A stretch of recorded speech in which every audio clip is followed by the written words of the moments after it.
Good morning. Today I have a new engine in both sense of the word. It's a new engine and it's new to me. K&B 61 strapped to my bench. Now this engine was sent to me by an awesome fellow modeler. It arrived at my doorstep yesterday. I did an inside look on it and it does look like it's new. Now I've since learned from a K&B expert that it's not uncommon for K&B to ship these engines out, at least in the old days, with castor oil in them, or maybe even run once at the factory. Because when I did get this engine, it was very stiff, and that's kind of why I took a look inside of it. I've got it strapped to my bench now. I've got a K&B 7311 glow plug installed, a Graupner 11.6 prop. This prop just so happened to be in the box along with some other items. I've never purchased a Graupner prop before, so that's why I'm using it. And I've got a tank, about 3/4 of a tank of castor, or Omega 5% with some added castor in it. So it's still rather early here, and since this is an older designed engine, I have a feeling it's going to be fairly loud. And since this will be the first run of this engine, it may be rather boring because I've got to run it as a break-in, so it's going to be a very rich setting. And I've read the instructions on Mikoa's site about how to break this engine in, so I'm going to try and follow that. Like I said, I may end up editing this video quite heavily because it could be rather boring, but I want to try and hand start it. Now when I put it back together or took the head off, I looked inside, I did put oil in there. So typically that makes it very difficult to hand start. So before I went on camera, I did actually put a little bit of fuel inside the glow plug hole there at the top.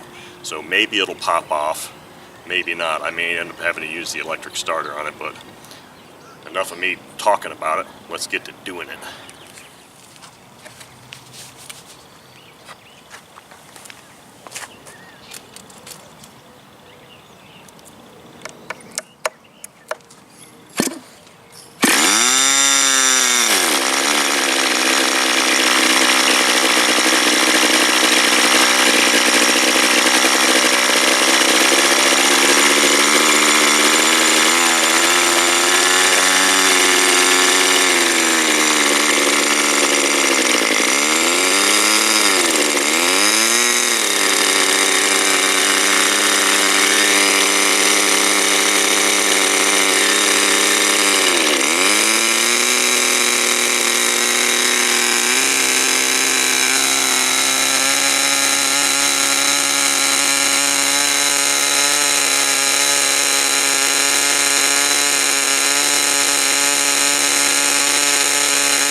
as expected, this engine's pretty loud.